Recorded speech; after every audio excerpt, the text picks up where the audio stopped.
Salut tout le monde, c'est Erin, j'espère que vous allez bien. Alors aujourd'hui on se retrouve pour une toute nouvelle vidéo sur ma chaîne qui est beaucoup plus chill. J'espère qu'elle vous plaira parce que ces temps-ci je vous habitue à faire des vidéos assez sérieuses, assez préparées. Et là on est vraiment en mode cool, vous allez retrouver Erin dans toute sa splendeur, la Riri que vous avez connue il y a quelques années pour ceux qui me suivent depuis un bon bout de temps. Bienvenue à tous ceux qui arrivent sur ma chaîne ces temps-ci parce qu'on est pas mal. On a passé la barre des 21 000 abonnés, alors je vous dis... merci. Je vais essayer de répondre à un maximum de vos questions et ce de la manière la plus succincte mais détaillée possible parce que sinon on est là pour 50 ans. Je vous fais plein d'énormes bisous mouah, mouah, et je vous laisse avec la suite de la vidéo. C'est parti.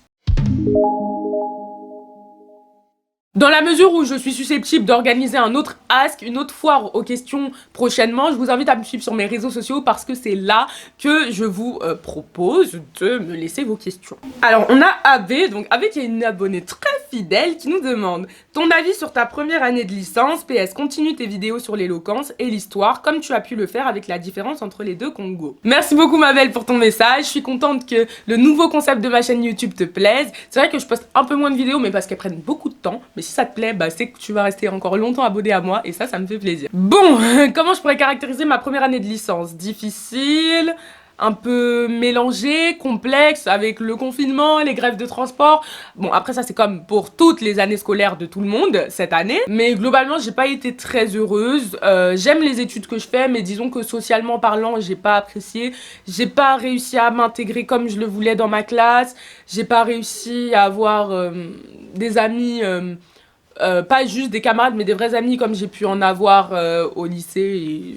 Par contre, je me suis vraiment épanouie dans le domaine extrascolaire, dans la vie associative, que ce soit avec mes activités sur le journal des étudiants de la fac nommé Le Far West. D'ailleurs, instant pub, allez vous abonner à leur compte Instagram, on poste plein de choses assez sympathiques, mais surtout à la chaîne YouTube, puisque je suis monteuse cadreuse pour la chaîne du journal de la fac et qu'on a produit un reportage qui est ma foi plutôt sympa et qui nous a demandé beaucoup de travail, et qu'en parallèle on fait des trucs plutôt sympas. D'un point de vue extrascolaire, je me suis aussi vachement épanouie à Eloquentia. Coucou les amis, hein, pour ceux qui regarderont la vidéo. Mais Eloquentia, voilà, donc association d'éloquence, où on fait des discours, où il y a un concours, etc. Donc disons que ma première année de licence, elle est mitigée dans la mesure où j'aime les études que je fais, mais où le cadre m'a un peu déplu, mais où je me suis quand même un peu amusée dans tout ce qui est associatif. Alors si je devais laisser un commentaire, je dirais bonne année, mais peut mieux faire. Steffi Dream me demande quelle est ma religion. Alors ça c'est une question qui vous obsède, que je reçois tout le temps. À chaque fois que je vous laisse la possibilité de me poser des questions, ça revient tout le temps. Je sais pas pourquoi ça vous obsède autant, mais je vais apporter la même réponse qui est que je suis laïque. Abou nous demande comptes-tu entreprendre? Ça me fait rire parce qu'il connaît la réponse à la question, mais oui, je compte bel et bien entreprendre. Rien que d'être sur YouTube, c'est déjà une initiative entrepreneuriale, je pense. Mais ouais, j'ai plusieurs projets, donc je pense que quand il pose cette question-là, il aimerait que je développe un peu plus, puisque dans les faits, je vous ai laissé 2-3 petits trucs, je vous ai dit que je faisais des chroniques pour Respectons la Côte d'Ivoire, on en reviendra tout à l'heure, mais en réalité, je vous explique pas trop quels sont mes projets. Et en fait, désolée de vous décevoir, mais ça va encore rester secret parce que je compte toujours pas en parler. Le jour où je vous parlerai de mes projets entrepreneuriaux, c'est que ce sera le jour de vous en parler et que je pourrai vous les expliquer en temps et en heure car j'aurai des preuves à l'appui, des choses à vous montrer, des choses à vous proposer. Merci pour ta question. Safi Sissoko me demande tu as quel âge? Alors j'ai 18 ans et cette année au mois de juin j'aurai 19 ans. D'ailleurs c'est un gros problème parce que dans ma tête j'ai 18 ans toute ma vie et j'arrive pas à me rendre compte que mon âge va augmenter et je ne suis absolument plus pressée que mon anniversaire arrive comme je l'ai été les 18 premières années de ma vie. Voilà. Dosso Pacom, pourquoi ne parles-tu pas Kaniga? Bah tout simplement parce que mes parents ne m'ont pas appris à parler Kaniga, mes parents ne m'ont jamais parlé Kaniga. Donc le Kaniga c'est Djoula, Malinké, tout ça, enfin bref, c'est les langues ivoiriennes. C'est un dialecte ivoirien. Donc voilà, mes parents m'ont toujours parlé en français, donc c'est la raison pour laquelle je parle pas Kaniga. Mais je trouve ça dommage parce que je suis tellement investie dans la Côte d'Ivoire que quand même j'aurais aimé parler la langue, l'une des langues de nos régions. Donc peut-être qu'un jour j'apprendrai, je sais pas. Mais voilà. Abdoulaye Kohanda, quelle est ta profession de rêve de ton bas âge et comment est le lien entre toi et papa? Je sais déjà qu'avec toi et maman c'est super. Bon déjà ça veut dire que tu suis mes stories hein si tu dis ça. Alors bah moi j'aimerais devenir journaliste mais en fait comme je veux entreprendre, j'aimerais gérer tout ce que j'entreprends et être journaliste sur le côté. Mais globalement, si je dois te dire un métier, j'aimerais devenir journaliste. C'est un truc que j'ai toujours dit et malgré mon envie d'entreprendre, ça ne change pas. Et donc ensuite, tu me demandes le lien entre moi et mon père. Donc c'est vrai que mon père, je le mets jamais en avant. Je n'en parle presque pas. C'est juste parce que j'ai une relation plus fusionnelle avec ma mère, donc voilà. Il n'y a pas vraiment d'explication, mais c'est vrai que je suis assez proche de ma mère, donc c'est elle que vous allez voir plus en avant. Mon père est là, il existe, mais voilà. Miss H nous demande si tu avais le pouvoir de changer une chose dans le monde, ce serait... Je pense que... Ouais, non, si. J'enjoliverais l'Afrique, je lui donnerais une meilleure image ainsi qu'une meilleure image des Africains. C'est assez utopiste, j'avoue, mais j'aimerais bien que les gros soucis, les grosses problématiques africaines puissent être réglées. Donc si j'avais un pouvoir, ce serait ça. Régler les dysfonctionnements du continent et par ailleurs nous donner une meilleure image internationale. Fleur des îles. Tu te rends compte que ta L1 est finie, tu en penses quoi du bac en contrôle continu, même si ça ne te concerne pas, tu te vois avec quel type d'homme plus tard? Continue les vidéos, surtout en cette période. Merci beaucoup pour ton message. Alors, non, je me rends pas compte que ma L1 est finie, vu que l'année s'est finie bizarrement. Je sais très bien que mon année se terminait en avril, mais... Je sais pas, dans ma tête, j'étais persuadée que j'allais retourner à la fac. Enfin, je savais que le confinement allait durer, mais je pensais que j'allais faire au moins les 2 dernières semaines à la fac. Mais visiblement non, donc j'ai du mal à me rendre compte qu'elle est finie. Après, elle est finie, oui et non, parce que j'ai encore du travail et j'ai mes partiels. Donc elle est pas totalement finie. Tu en penses quoi du bac en contrôle continu, même si ça te concerne pas? Alors, franchement, moi, je suis inquiète pour vous, parce que je pense que la génération 2002, du coup, ne va pas être très prise au sérieux sur le marché du... travail. Enfin non, pas réellement sur le marché du travail, parce que je pense que quand vous allez y être, ce sera déjà dépassé et plus d'actualité. Disons qu'on ne parlera plus de la génération 2002 qui a eu son bac au contrôle continu. Par contre, je pense que ça va poser des problèmes pour toutes les personnes qui vont s'arrêter au bac, parce que je pense que du coup leur bac sera pas pris au sérieux. Mais sinon, globalement... Je trouve ça dommage parce qu'ils n'auront pas pu connaître une ambiance d'examen, une ambiance de bac, une ambiance où on révise à fond. C'est hyper chiant, ça plaît à personne de réviser à ne plus en pouvoir, mais c'est quand même un souvenir qui reste gravé et ils n'auront pas eu une année de terminale intacte et je trouve ça dommage quoi. Ils n'auront pas vécu leur dernière année du système scolaire normal, entre guillemets, donc pas supérieur. Ils n'auront pas pu vivre une vraie année de terminale où on finit en fête de fin d'année, etc. Et enfin, tu me demandais avec quel type d'homme je me vois plus tard. Alors... En fait, ça me fait rire parce que je me demande pourquoi tu t'es posé la question. Mais concrètement, avec quelqu'un qui est ambitieux, mais ambitieux pas que dans la bouche, mais dans les actes. Quelqu'un qui fait des choses de sa vie, qui a plus ou moins la même vision de la vie que moi, qui est prêt à s'intéresser à l'Afrique, à vivre en Afrique, pourquoi pas, ou en tout cas à voyager en Afrique, qui a une vision... voilà, qui est quand même un minimum investi dans l'afro-communauté, on va dire ça comme ça. Je tiens à préciser que je ne suis pas communautaire, mais je valorise davantage l'Afrique sur mes réseaux sociaux parce que c'est un truc dont on ne parle pas. Donc je profite du fait d'avoir une communauté un peu diversifiée pour vous parler de sujets qui touchent à l'Afrique parce que j'aimerais bien qu'en tant que non-africain, si vous me regardez, bah, vous sachiez un peu comment ça se passe sur ce continent-là. Hein. C'est pour ça que j'ai fait les vlogs et que j'ai fait plein de vidéos sur l'Afrique, etc. À part ça, bien évidemment, quelqu'un de respectueux, mais quelqu'un aussi de cultivé. Non mais ça me tue, je suis en train de faire le CV. En fait, globalement, quelqu'un qui me ressemble, parce que les critères que je vous donne, en fait, c'est un peu ma personnalité, mais c'est la vérité, genre, je veux quelqu'un qui me ressemble un minimum. Et ouais, donc voilà. Globalement, quelqu'un qui sait où il va, qui sait ce qu'il veut dans la vie, et qui sait où est-ce qu'il arrivera. Yossel Nathaniel, d'ailleurs, allez voir sa chaîne YouTube, il fait des vidéos sur YouTube, nous demande qu'est-ce qui t'a poussé à commencer YouTube. Alors j'ai fait une story time entière dédiée à ça qui s'appelle ma 100e vidéo puisque c'était la 100e vidéo que je postais sur YouTube. Mais donc ouais, qu'est-ce qui m'a poussé à commencer YouTube? Bah c'était l'envie en fait. Je regardais des vidéos en 2011, Enjoy Phoenix quand elle avait commencé, les Sananas, tout ça dans leur début et je me disais mais moi aussi je veux faire ça en fait. Et donc voilà, c'est juste comme ça que ça a commencé. De manière extrêmement grossière. Après si tu veux plus de détails, tu vas regarder cette vidéo. Et ensuite il m'a demandé si j'envisageais de faire des vidéos avec mes frères. Bah en fait oui et non, c'est assez paradoxal parce que j'aimerais bien et eux aussi aimeraient beaucoup, ils me bassinent les oreilles tous les jours. Mais le problème c'est que les vidéos que mes frères me proposent c'est des challenges, genre ils me disent ouais viens on fait un yes man challenge et tout, sauf que moi les challenges ça m'intéresse plus du tout et que je suis rentrée dans un concept de chaîne qui est vachement plus mature entre guillemets, alors que mes frères ils veulent faire des vidéos plus bébés, plus divertissement, etc. Et du coup je sais pas en fait quoi faire avec eux. Sinon j'aimerais beaucoup faire des vidéos avec eux, mais avec la direction que ma chaîne a prise, je vois pas trop dans quoi est-ce que je peux les initier. Donc d'ailleurs si vous avez des idées, hein, n'hésitez pas à me les donner en commentaire. Fanta DGV FHH nous demande: Salut Erin, j'espère que ta famille et toi allez bien. Ma question est la suivante. Tu nous as souvent dit que tu souhaitais être journaliste. Pourrais-tu nous en dire plus? Domaine, thème, support, chaîne télévisée, etc. Bisous. PS, j'adore le nouveau tournant que ta chaîne YouTube prend. Merci beaucoup. Alors, j'aimerais être dans l'idée, soit journaliste radio, parce que j'aime beaucoup parler, ou soit journaliste télévisé, et faire des reportages d'investigation et immersion. Voilà, c'est le domaine qui m'intéresse, un peu à la Élise Lucet, entre guillemets. C'est un milieu et une branche assez fermée dans le journalisme, disons que c'est pas la catégorie qui est la plus accessible, mais si je peux y arriver, pourquoi pas. En tout cas, de manière générale, moi je veux faire du reportage, ou bien de la radio. Après, au sens large, si je peux faire des chroniques à la télé, ça me dérange pas, présenter des émissions, ça me dérange pas non plus, mais voilà. Disons qu'Internet en journalisme m'intéresse moins, à part si c'est pour produire des reportages à mettre sur des plateformes en ligne, ça pourquoi pas. Mais c'est vrai que je dirais que la presse écrite m'attire moins, parce que je suis moins à l'aise à l'écrit. Je sais écrire, mais je suis plus à l'aise à l'oral en fait, donc voilà. Ou derrière la caméra pour concevoir un reportage, aller interviewer les gens, etc. etc. Mohamed Maël Kamara: vu que tu es beaucoup attachée à l'Afrique et surtout la Côte d'Ivoire, est-ce que tu serais prête un jour à retourner en Afrique, plus précisément en Côte d'Ivoire, pour investir ou entreprendre afin de partager tes expériences et tes compétences avec les siens?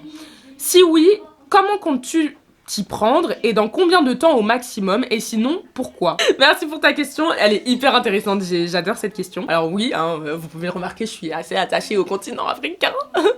Alors, tu me demandes si je suis prête à retourner en Afrique. Alors, étant donné que je n'y suis pas née, je peux pas faire un retour. Genre, je suis née en France. Donc, si on parle de retour, c'est plutôt si j'habite en Côte d'Ivoire et que je fais un retour en France, tu vois. Dans un premier temps, mes projets entrepreneuriaux se basent plutôt en France. Mais si ça prend en France, bien évidemment, je suis prête et je veux les exporter en Côte d'Ivoire. En fait, ça m'étonnerait pas un jour de me lever et de partir vivre en Côte d'Ivoire ou en Afrique. Bon, après plus en Côte d'Ivoire, puisque j'y ai plus d'attaches et j'ai ma famille et tout. Parce que c'est là-bas que j'ai le plus d'opportunités.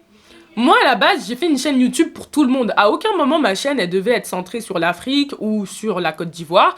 Mais mes premiers vlogs en Côte d'Ivoire que j'ai postés en 2015 ou 2016 m'ont ramené une communauté ivoirienne. Et cette communauté ivoirienne a grandi. Et parce que je voyais qu'il y avait plus d'Ivoiriens, j'ai fait plus de vidéos sur la Côte d'Ivoire pour leur plaire. Ainsi de suite, je me suis retrouvée dans un cercle vicieux qui a fait que j'ai été suivie par beaucoup d'Ivoiriens dans un premier temps, puis d'Africains dans un second temps. Aujourd'hui, si j'ai des opportunités, elles sont sur le continent ivoirien. Vous le voyez avec mes chroniques sur la chaîne ivoirienne Respectons la Côte d'Ivoire. Lorsqu'on me propose des choses, c'est en Côte d'Ivoire. Lorsqu'on me demande des choses, c'est en Côte d'Ivoire. Et lorsqu'on me propose des projets, c'est en Côte d'Ivoire. Donc bien évidemment que je me vois vivre ou amener mes projets en Côte d'Ivoire parce que c'est là-bas que j'ai une petite reconnaissance. Malheureusement pour moi, ou heureusement, je sais pas, en France ça a pas pris, en France je suis pas reconnue pour mon travail, mais c'est pas du tout un problème en fait. Mais du coup, ça fait que forcément, ça m'intéresse plus d'aller là où il y a des opportunités pour moi. En Europe, tout existe déjà, donc on pense juste à reconceptualiser des concepts qui existent. Alors qu'en Côte d'Ivoire, il y a beaucoup de choses qui manquent, il y a beaucoup de choses qui n'existent pas en Afrique, hein, pardon. En fait, j'ai un lapsus, je dis en Côte d'Ivoire parce que forcément, j'ai l'habitude de parler de la Côte d'Ivoire, mais je veux dire en Afrique en général. Et il y a vraiment beaucoup de choses à faire. Enfin, je veux dire, si on veut parler de business... Et si vous voulez faire du business, il y a matière en Afrique, il y a vraiment matière.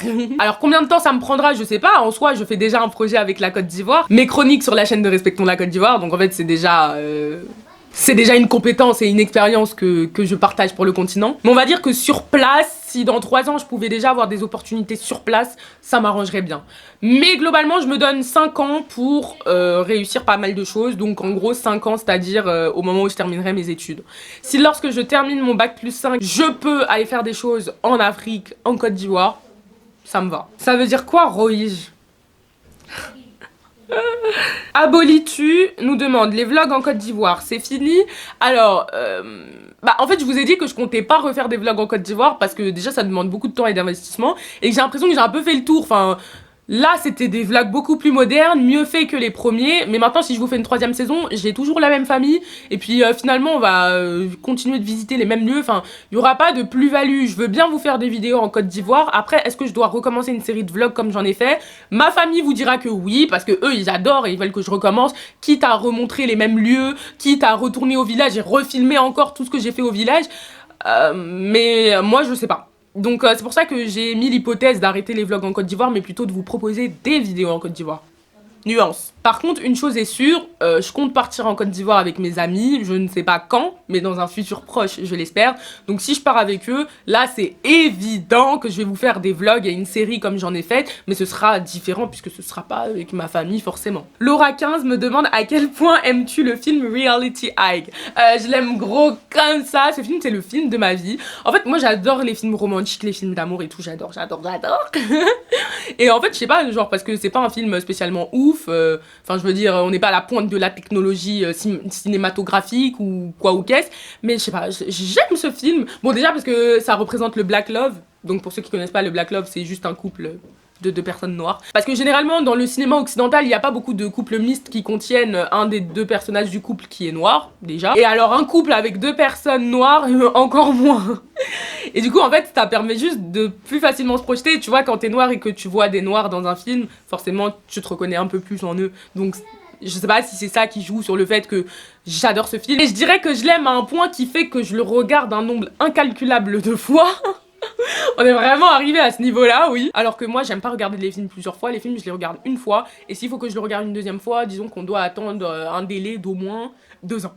Voilà. Alexis CMR me demande quel est le voyage de tes rêves. Continue comme ça, ne change pas. J'ai pas une destination en particulier. Enfin, genre j'aime bien voyager, mais je trouve que, en fait, j'ai des amis qui partent tellement en vacances que il y a plus rien qui me donne envie. En fait, ils vont pas comprendre pourquoi je dis ça, mais je sais pas comment vous expliquer, mais avec les réseaux sociaux, on voit tellement les gens partir en vacances que du coup, il y a plus cet inconnu. J'ai l'impression que je sais plus ou moins à quoi ressemblent tous les pays. Bon, c'est pas vrai, mais dans l'idée, du coup, moi, les réseaux sociaux, ça a un peu désacralisé les destinations de vacances dans mes yeux. Tu vois, avant, quand j'étais petite, j'étais vraiment en mode waouh, partir en vacances, c'est trop bien. Et maintenant, ça me dit rien, en fait. Parce que je suis trop habituée à voir des gens autour de moi à partir en vacances tout le temps, etc. Mais pourtant, ça me fait toujours autant plaisir, hein, c'est ce que je veux dire. Mais disons que genre partir en vacances, pas un goal pour moi. Mais maintenant, si je devais donner une destination de rêve, je pourrais pas t'en donner honnêtement, Alexis, mais je te dirais que de manière générale, le continent africain m'intéresse, donc voyager en Afrique, ça me plairait fortement. Je sais que j'ai vraiment envie d'aller au Sénégal, au Ghana. Si je pouvais faire un tour dans les pays d'Afrique australe, genre Malawi, genre Afrique du Sud et tout, ça me plairait. Mais les destinations qui me font le plus rêver sont en Afrique. On va dire ça comme ça. Parce qu'en fait, je vois tellement les gens partir en Occident que ça me dit plus rien. Vous voyez les États-Unis, je suis en mode bon, j'ai vu à peu près tout le monde partir en Amérique, ça me fait plus rêver quoi. Disons que genre en fait j'ai tellement eu l'habitude de voir les gens partir en Occident que du coup finalement ça me dit plus rien. Peut-être que c'est parce qu'il y a moins de personnes qui partent en Afrique que ça attise plus ma curiosité. Samira GB me demande quels sont tes youtubeurs favoris. Alors je suis pas mal de vidéos business en ce moment. En fait, en réalité, je suis pas quelqu'un qui regarde beaucoup de vidéos sur YouTube. Genre, c'est vrai que je fais des vidéos YouTube, mais je regarde pas vraiment beaucoup les gens. Voilà. Mais disons que j'aime beaucoup les vidéos de Philippe Simo de la chaîne Investir au pays. Maintenant... est-ce que j'ai des youtubeurs préférés? Il fut un temps où j'en avais, mais maintenant comme je regarde plus trop les vidéos YouTube et que je me consacre plus sur mes projets, je sais pas. Je dirais que j'en ai pas. Swaggy228, qui t'a inspiré à faire YouTube? Bah, les youtubeurs qui étaient déjà sur la plateforme dans les années 2011-2012. Donc Enjoy Phoenix, Mimou, Cindelish, Black Air Velvet, Sananas, Julie Sue, Still Dot Boy, Hélène Mon Bloc de Filles... tous ces genres de personnes qui sont sur YouTube depuis longtemps. Il y avait Danae aussi hein, dans les personnes jeunes, Lison Diani. Oula, je suis en train de repenser à un YouTube lointain. À l'époque où Sullivan et Gloria, ils étaient encore tout petits et tout, voilà, hein, des trucs comme ça. Enfin, des personnes comme ça. Ivorian for Life me demande, tu penses quoi du brevet 2020 et tu as combien de moyenne à ton brevet? Au brevet, j'avais eu 15,5 de moyenne. Voilà, j'ai eu mon brevet avec mention bien et 15,5 de moyenne. Et ensuite, il me demande ce que je pense des tests de vaccins en Afrique. Alors, vous savez, moi, je suis quelqu'un... de totalement apolitique, dans la mesure où je n'expose jamais mes opinions, mais en fait je peux pas penser plus que ce que la majorité pense déjà, qui est que c'est aberrant, loufoque, what the fuck, que ce que ces journalistes ont dit est irrespectueux, choquant, dérangeant. Mais après les tests médicaux de médicaments ou de toute autre pratique médicale en Afrique ont toujours existé. Je vous renvoie d'ailleurs vers la vidéo de Crazy Sally, qui a fait une vidéo extrêmement complète sur le sujet. Du coup, ce qui m'a choqué, c'est pas tant le fait qu'ils parlent de tester des vaccins en Afrique puisque ça existe déjà, mais c'est plutôt le dédain avec lequel ils l'ont dit. En Afrique, où il n'y a pas de masque, pas de lit... Enfin, je suis désolée, mais respectez-nous au bout d'un moment. Donc voilà, je pense que c'est un truc qui doit s'arrêter, que s'il y a des vaccins qui doivent être testés en Afrique, c'est les vaccins que les Africains veulent faire pour eux-mêmes leur continent. Enfin, je sais pas si vous voyez. Et donc, si l'Occident veut tester des vaccins, bah qu'il les teste sur les Occidentaux. Donc, en tant que personne qui vit en France, s'ils veulent tester des vaccins en France et qu'ils veulent les tester sur moi, why not? Mais pas sur les Africains. Et si les Africains veulent tester des vaccins, bah je pense qu'ils doivent les tester sur leur population. De manière générale, quand on veut tester quelque chose, on le teste sur sa population, on va pas chercher ailleurs. C'est mon avis. BADGR, que comptes-tu faire après ta double licence humanité et quel est ton projet professionnel? Alors, après ma double licence humanité, j'aimerais prendre une année de césure pour me préparer au concours d'entrée en école de journalisme et donc tenter le concours d'un maximum d'écoles. Il y en a 14 qui sont reconnues par l'État et la profession. Donc, d'un point de vue scolaire, c'est mon seul et unique projet.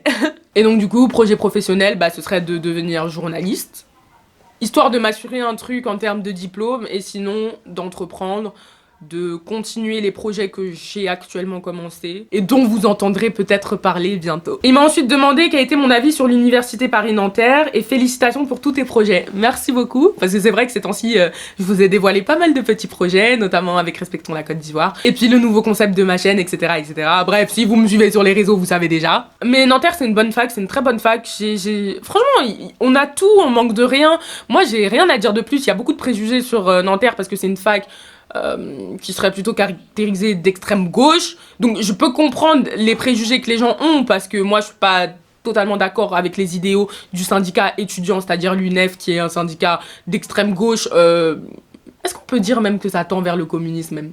Mais en tout cas, pour aller dans une fac, il n'y a pas besoin d'être forcément en accord avec les idéaux politiques de celle-ci. Donc c'est vrai que des fois, il y a des choses qui peuvent déplaire dans ce qui se passe. Mais de manière générale, les profs sont excellents.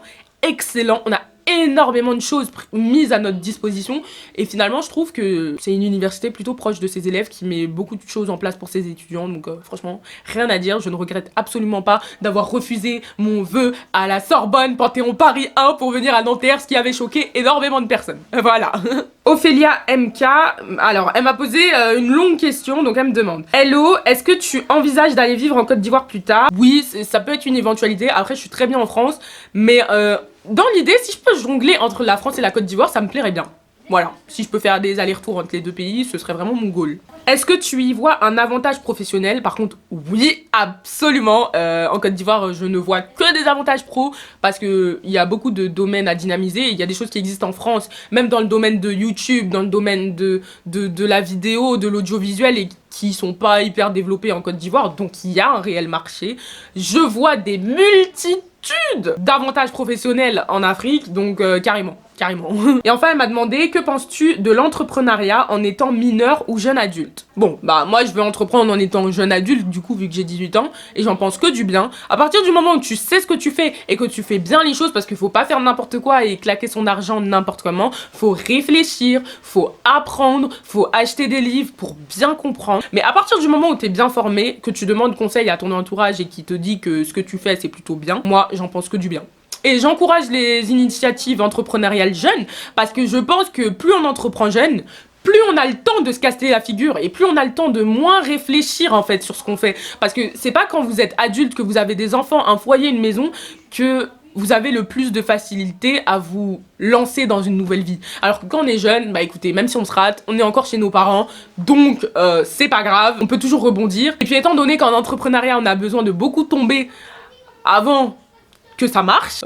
Mieux vaut commencer à tomber le plus tôt possible pour que ça marche le plus tôt possible et puis que vous puissiez vivre convenablement le plus rapidement possible. Annie Paris 75 me demande: que penses-tu du black light, le fait qu'une femme blanche devienne noire?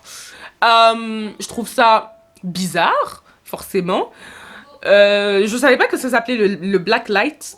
Mais en fait, ça dépend, tu dis ça dans quel sens? Le fait qu'il y ait des filles qui aiment bien avoir le teint hâlé, qui aiment bien bronzer la peau et au final, elles abusent tellement qu'elles ressemblent à des métisses, ou le fait qu'il y ait vraiment des femmes blanches qui veulent devenir carrément noires, genre. En réalité, tu sais, je suis quelqu'un qui me préoccupe très très peu de ce que les gens font de leur vie.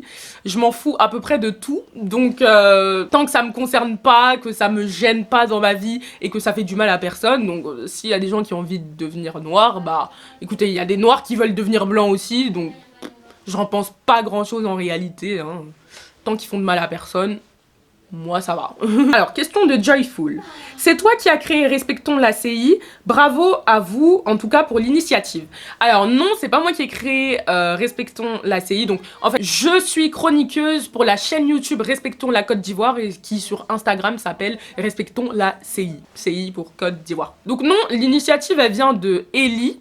Donc Ellie qui est la personne qui m'emploie en fait, la personne qui m'a engagée. Donc c'est sa chaîne, c'est son concept, il m'a juste demandé de faire des vidéos pour lui parce qu'il ne sait pas comment faire des vidéos, parce qu'il n'a pas l'expertise pour, parce qu'il n'a pas le matos non plus pour. Donc voilà, il est venu, il m'a DM sur Instagram, il m'a exposé son projet, moi j'ai kiffé, j'ai accepté et donc voilà comment tout a commencé. Mais sinon ce n'est absolument pas mon initiative, en fait je dirais que moi je suis le visage de Respectons la Côte d'Ivoire et lui il est l'ombre. C'est-à-dire que lui il œuvre derrière, il fait plein de choses, il gère les réseaux sociaux, il trouve les personnes à contacter, il trouve les sujets, enfin il s'occupe vraiment de tout. Et moi je suis le visage dans la mesure où lui on le voit pas, mais je tiens vraiment à préciser que c'est pas mon projet et je veux pas lui enlever sa plus-value, c'est son truc, c'est son projet, il m'a juste demandé de faire des vidéos pour lui. Kamwasa me demande si j'ai déjà été victime de racisme ou de harcèlement. Harcèlement non et racisme non plus. Enfin du moins le racisme auquel tu l'entends non. Par contre j'ai été victime de racisme de classe. Voilà, ça c'est autre chose. Peut-être qu'un jour, oh, je viens d'y penser, peut-être qu'un jour je vous ferai une vidéo sur le racisme de classe parce qu'on parle beaucoup de racisme ordinaire, de racisme tout court, de racisme anti-noir ou je sais pas. Mais par contre, le racisme de classe, on n'en parle pas, mais ça existe. Donc voilà. Ensuite, il m'a dit: nous sommes dans un nouveau format sur ta chaîne, mais est-ce qu'on aura des vidéos de divertissement? Alors ça, c'est une question que beaucoup se sont posées quand j'ai décidé de changer de format de vidéo. À la base, moi, je voulais pas faire de vidéos de divertissement. Maintenant, je me suis rendu compte que vous y teniez, j'ai pris en compte vos remarques. Donc, il y aura des vidéos de divertissement, mais vraiment pas beaucoup. Bah là déjà c'est une vidéo de divertissement, des vidéos un peu pour relâcher la pression face à ces vidéos assez sérieuses, assez droites, assez préparées, assez écrites. Maintenant quel genre de divertissement je sais pas. Voilà, mais c'est vrai que le divertissement c'est plus mon délire, mais pour vous faire plaisir j'en ferai parce que déjà je sais que c'est un truc qui marche bien et que vous appréciez, donc voilà. Et puis moi j'aime bien aussi faire des vidéos détente, c'est moins chiant intellectuellement parlant. Sephora Joël me demande si j'ai déjà eu un petit copain. Oui. Et est-ce que je suis en couple?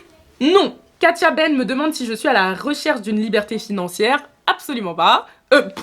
Pardon, mais si, absolument, c'est ça que je voulais dire. Oui, je suis à la recherche de... Pardon, là je commence à fatiguer. Ça fait 40 minutes que je tourne, mais oui, je suis à la recherche de liberté financière, absolument. Dans quoi aimerais-tu entreprendre? J'ai pas encore envie de le dire en fait. Genre, pas parce que j'ai peur qu'on me copie ou quoi, non, même pas. Mais je veux vraiment vous laisser la surprise, voilà. En tout cas, je souhaite vendre un service.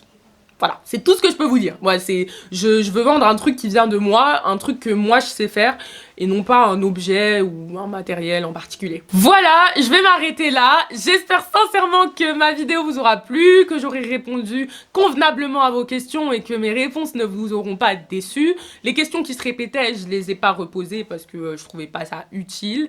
Je vous fais plein d'énormes bisous, et je vous retrouve très prochainement pour une nouvelle vidéo sur ma chaîne et sur la chaîne de Respectons la Côte d'Ivoire. Bisous, bisous. On se retrouve bientôt. Ciao, ciao!